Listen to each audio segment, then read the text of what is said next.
like to kick every episode off by going around the table. I didn't need to do that. And that's where we talk about things that are happening in our week that are fun, noteworthy, and awesome. Are we going to address the fact that Luke just got attacked by a cheetah and he's now bleeding out on the screen? I'm happy that you think it was an actual cheetah sound. That's good. To me, it felt like just a gargle. It sounded similar to Morgan Freeman. So, Patrick, why don't you kick off around the table? Absolutely. So, something very cool. I was thinking about saving this for TV and film, but I'm not because I just want to talk about it now. So, Family Guy, you've probably heard of the show by now. Yeah. And they are in their 35th season. And this Sunday... Wait, is that real? 35th? No, I have no idea. It's like probably 18. I have no idea. What? No, because The Simpsons is the longest running TV show. You're right. Animated show, and it's 25 years. Yeah, I mean, I don't know where Family Guy's at. They're probably at like 15 or something. Yeah. Yeah, I'm sure it's not quite at 20, but it's in the upper teens. This week the show is going to run with limited commercial interruption. However, Sony purchased the advertising for the whole show, and so what they are doing instead is they are running a 1-minute ad at the beginning and a 1-minute ad at the end, but otherwise the entire episode is running commercial free. And the idea is that, the demographic for Family Guy lines up with the demographic for the new God of War game that's coming out, which they're promoting. So that's idea number one. But number two is that they get to treat it more like kind of an event. They're showing a longer piece. It's a minute long. I don't want to call it a short film. It's this trailer that's titled Arrow, and so it's a more highly produced thing about the upcoming game. And this episode falls within the I guess 6-week sweet spot for advertising for pre-orders and stuff.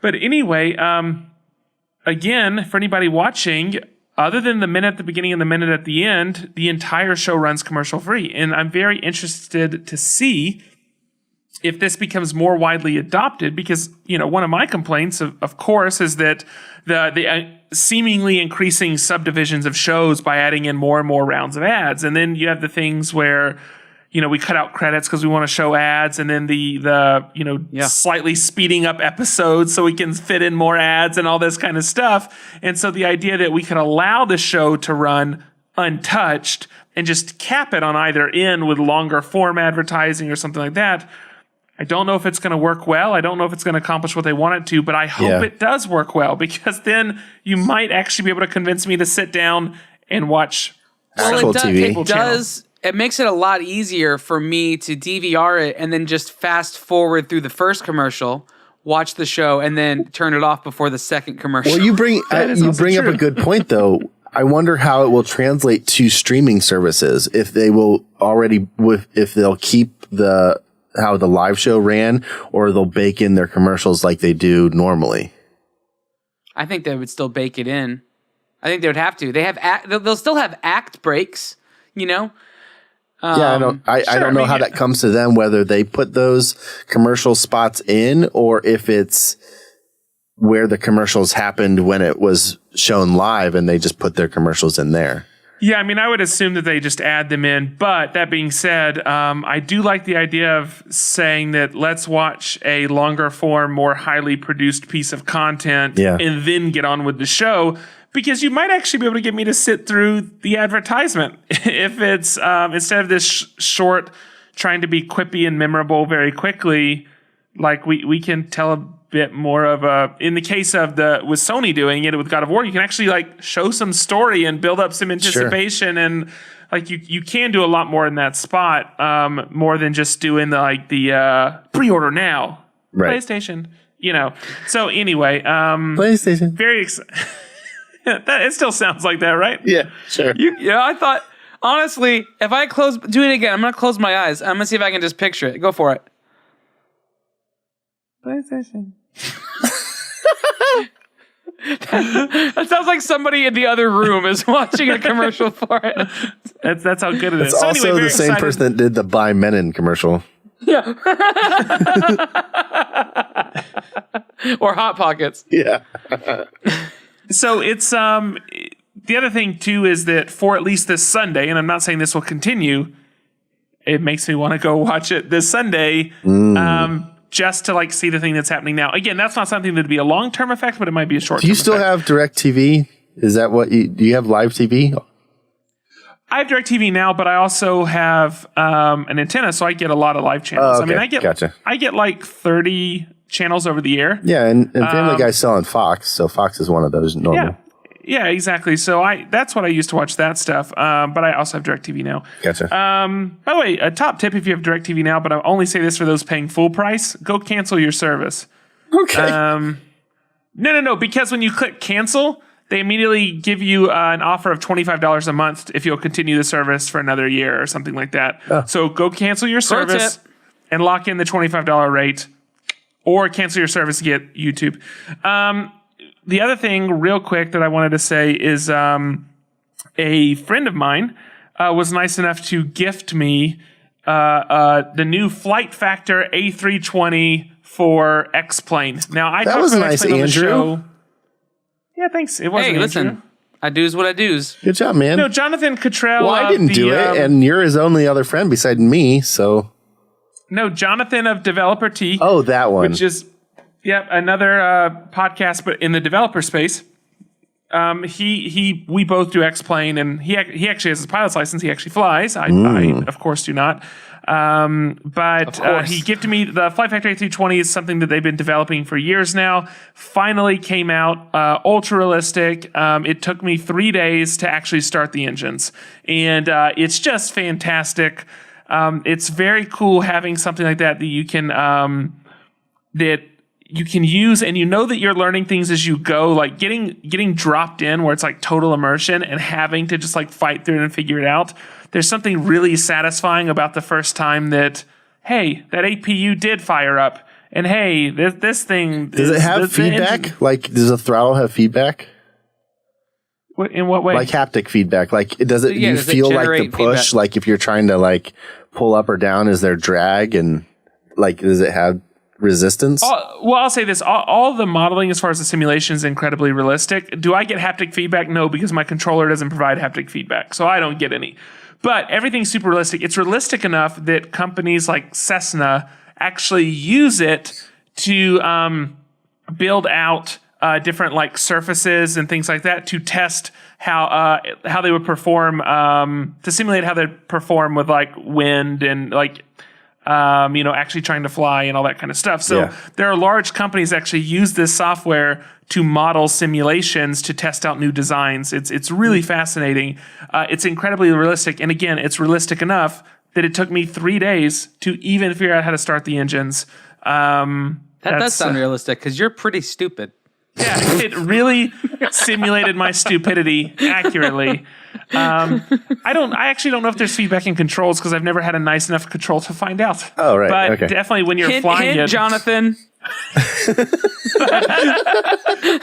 But one thing I told him today, like when you're flying it, you feel the, like in this case, the A320, the thing feels heavy. Like you definitely like, and that's more to do with when you're moving it, like feeling the response of it and like the delay and all that kind of stuff. Like you really feel the weight of this aircraft. So one last thing, for the episode, this comes out this Thursday.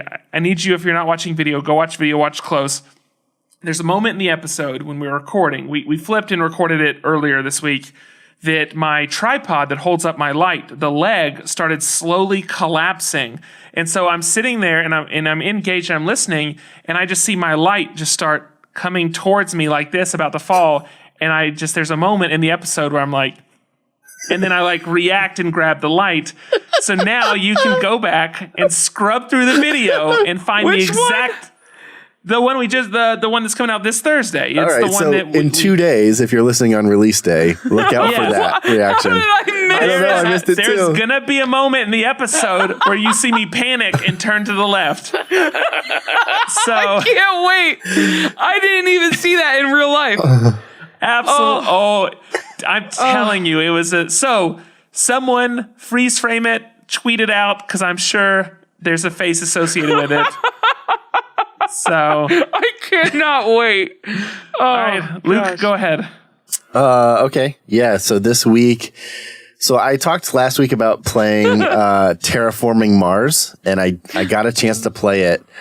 holy crap, it's such a good game. So Terraforming Mars is like a resource management, I don't know the wording. Like you have to conquer territory grabbing game. It's more of like Is it a Euro style game? Yeah, it's more of a heavy Euro game. Pretty complex, but man, it is so good. Like it's very much, there's not a story. Like there's a little bit of a story. Everybody plays a corporation and you're all fighting to terraform Mars and make it inhabitable for people. But there's no like events that happen. There's not like things that you have to a story to kind of tie it all in. You're just doing resource management and playing cards. It's really complex, but it was a blast. It's really fun. I'll talk about it more if I have Toys and Games at some point someday, which I probably won't. Yep. I also picked up, we talked with Andrew last week. I got Peace, which is his take on war. And man, it looks incredible. It feels incredible. The cards feel super good. Really awesome. It's $15 on Amazon. Pick it up. I got 2 other games that I'm really excited to talk about, and I will just tell you the names, and I won't tell you anything about them. Look them up. I will talk about them in the future. Stuffed Fables, which is an adventure book game. Yeah. And Wasteland Express, which is another like resource management game where it's like Mad Max and you're running trucks all over this map. Both of those games are really awesome, but Terraforming Mars is super, super good. If you like more complex games, if you're like jumping into board games and you're kind of getting through like Catan and then Betrayal and House on Hill and getting into the more of like, you're looking for the next step, Terraforming Mars is that next step. And the game, they're like 3-hour games. It's so good. Can I ask you a quick question? Yeah. And I apologize if this is a really long answer, but do you actually get to terraform the planet, or are you just fighting for the rights to terraform the planet? No, or are you actually terraforming at the same time? You are terraforming. So you'll get resources that allow you to plant trees and place oceans and then place cities. So you're making it and you're raising the temperature and you're raising the oxygen level of the planet. And so by the end of the game, you have terraformed Mars. There's 2 expansions that add new maps. And one adds a new map, double-sided map that give you the other side of the planet. And then another expansion adds new cards to do more things. I don't know what's so funny. You guys are both laughing. Patrick yawned so big, but he was trying to hide it. He was like... I'm like, you're on camera. There's nothing you can do to hide that. And then he looked over at me like this, like... It's something about having to just sit in this chair. Sure. And like, listen to us and listen to on. us talk. It's so tiring. It's like, even if I'm not tired, I just have this response that's just to yawn. It's yawning and burping. I don't know why it's those 2 things. Okay. It does it to you. Let's keep it to those bodily functions. All right. So, and then the last thing of this week, I actually did stuff this week, guys. Andrew. Sorry. The last thing is I went and saw Gringo. Just skip it. Yep. Okay. Yep. It's not good. That's an easy review. So what's funny is I got in my car to head to the theater to see Gringo because it's Movie Pass. Movie Pass, right? That's why I went. I was literally like on the way, and I just had this moment of, why am I going to see this? Yeah. I don't actually want to see this. It's got terrible reviews. I'll go home. Yeah, it's not like one of those ones that like you might not want to see, but you know it's going to be the movie that everybody's talking about, and so for the sake of the show, you need to go see it. That's why I went. No, this is like split. Like people have like they're really like down the middle, love it and hate it, and so you need to see it for that reason. Sure. People don't like the movie. It's not a great movie. It doesn't have great reviews. Just skip it. Skip it. It's not good. That's it, Andrew. Take us home. All right, this is going to be pretty brief. It's been a crazy ride these past few weeks, and maybe in the coming weeks I'll talk more about that. But personally, there's just been a lot going on. But because of that, I've had a lot of time to, when I say read books, I typically am talking about, not always, but typically I'm talking about Audible, because I love Audible because it allows me to multitask. Sure. I have read 4 books in the last 4 weeks, 4.5 books in the last 4 weeks. And the book that I'm so excited about right now is, first of all, I finished Armada. Yeah. And then I read Fire and Fury after that. Yep. And then now I'm on to A Connecticut Yankee in King Arthur's Court. Okay. So it's a book by Mark Twain, right? So it's an old school book by Mark Twain, but the Audible exclusive edition is read by Nick Offerman.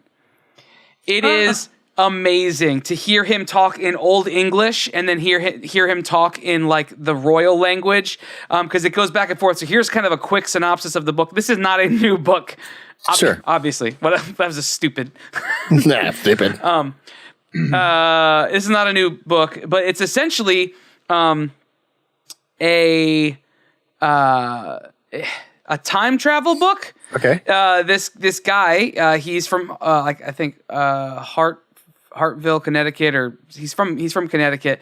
In the late 1800s, the 19th century, he finds himself in the 6th century in King Arthur's court. And he's surrounded by the Knights of the Round Table, and with Merlin, and with King Arthur, and Guinevere, and all the stories that you would know if you know anything about that medieval, mythos, right? But as he comes back, he finds himself back there. He obviously, much like in Back to the Future 2, with the sports almanac, finds himself at a hefty advantage because he knows more than these people know, and so he becomes. He takes that to his advantage, and he's a businessman. And so he starts to create infrastructure, and people see him as a higher wizard than Merlin, and they end up giving him the title of the boss.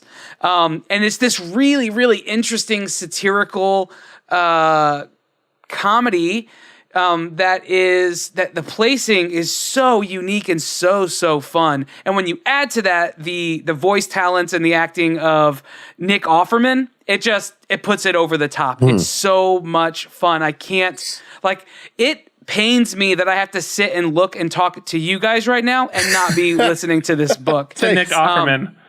Yeah, Nick Offerman is just great. So if you have Audible, if you have an Audible account, get this book. It's so much fun. You won't regret it. Even if you've read the book, go back and listen to Nick Offerman's performance of it. It's the exclusive edition. Is there a regular version too? So is there a distinction to make sure you get the exclusive edition? You'll know. This is what it looks like. So if you're watching this on YouTube, it says in really big, bold letters, Nick Offerman performs a Connecticut Yankee at King Arthur's Court. Okay. So it's really obvious. Cool. So it's the Audible exclusive. So anyway, I got that book. I've been reading it. I'm about a quarter of the way into it. It's just a blast. It's a totally unique perspective. Have you guys heard Nate Bargatze? Nate Bargatze, he's a comedian. He has a joke about going back in time and how he would probably be worse off than he is now because he'd talk about cell phones, but he doesn't know how to make it work. And he's like, uses satellites, and they're like, "What's a satellite?" And he's like, "What's a satellite?" I don't know. I don't know. It doesn't. Yeah. So the way that this one works, he happens to know the lunar schedule, that there's a particular day in history when there is a full sun eclipse, a full solar eclipse, and he uses that to his advantage because he's in prison and they're going to kill him. Yeah. And Merlin is the one kind of who's perpetuating this. And he essentially says, if you try to kill me, I will blot out the sun and everybody will die in the kingdom. And so the sun gets covered up and everyone is freaking out. And so that's what gives him his powers, his enchantment. And he uses gunpowder, like he fashions gunpowder and packs it in to make a building explode by sticking a lightning rod in the top of the building and waits for a storm to come, and then he summons the lightning to explode this building. And so he uses all of these things. But I thought about that. I thought about that exact thing and thinking he even starts to set up a phone system. Yeah. and talks about the absurdity of that, going from nothing to having this and having nothing in between. And he talks about how he has to think through that, because if he pushes it too far, then they will not see him as credible anymore. They will see him as a crazy person. Right. Yeah. Like to propose too many ideas. It's really unique. It's fun.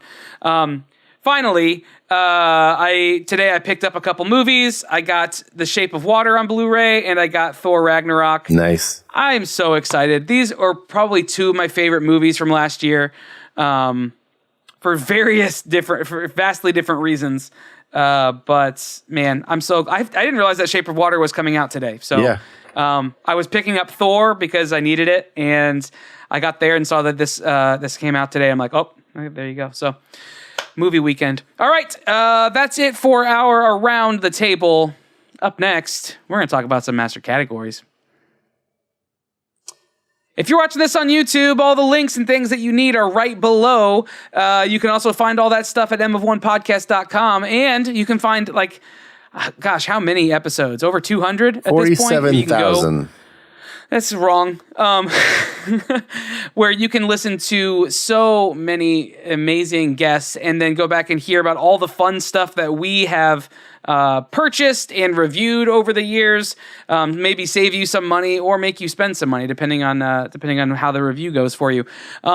We mentioned last week if we've ever said something or shown something or talked about something on the show and it's made you decide you wanted to go pick it up, let us know. Drop us a line. Drop us some feedback in Twitter, on Facebook, or in Slack. We want to see that this is working. So, what else? We're going to be places. That's what else. Yeah, we are. We're going to be at Crop in Baton Rouge, and there's a handful of tickets left. So if you want to go to Crop, you want to make sure you jump on that as soon as possible. CropBR.com. And then the week after. Yep, cropbr.com. And then if you're going to be in Georgia the week after that, we'll be hosting a workshop at Creative South that you can still get tickets to, and we have some really cool, fun stuff planned for that. Yeah. And we will be at the conference podcasting as well, so make sure you get your tickets to Creative South. Let me real quick jump in on that. Crop is going to be a blast. Not many tickets left. You need to buy your plane ticket now. If you're hearing this episode and you haven't got it and you have any inkling of wanting to go, pull the trigger. Creative South, we have limited spots because in our workshop, there are going to be some surprises for people, but we only have so many of them. So it's important that you buy your ticket and you get in before we sell out. Now, one other thing. For the Show Us Your Butte competition that we've been silently running the last month, we now have a listener that has started listening. Hold on, not quite. They're in Sheridan, Wyoming, but they can't be more than an hour from the border. So close. So Sheridan, Wyoming, or near Sheridan, Wyoming. If this is you, if you will First just of all, drive, thank you. Yeah. Thank you. Absolutely. But if you will just make the drive into Wyoming, I don't really know the most direct route, but it seems like north. just go north. Then just go north, listen to the show, make sure you connect to Wyoming Wi-Fi, that way it registers. And if you do that, whoever's first... Download an episode that's not on your device already in Montana. And I am sending a gift to whoever is the first person to download an episode in Montana. With a value of at least $75 or more. Absolutely. It's probably 24 by 36 dimensionally, if I had to guess, if I'm just eyeballing it. So paper thin. Right now, Sheridan, you're the closest. You can most easily do this.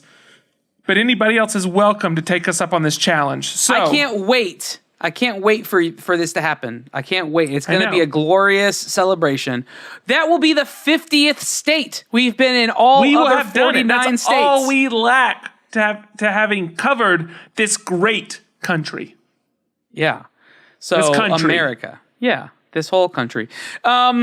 Gosh, so many fun and exciting things that I want to talk about in preparation for Creative South and for Crop. We have some new swag that we'll be rolling out. Okay. Yeah, this is still the outro. So anyway, we're going to get out of here. Slack, Instagram, iTunes, Spotify, iHeartRadio, social stuff. YouTube, like, subscribe, share, whatever. I'm Andrew. I'm Patrick. I'm Luke. Peace out. Hey. Blue bets.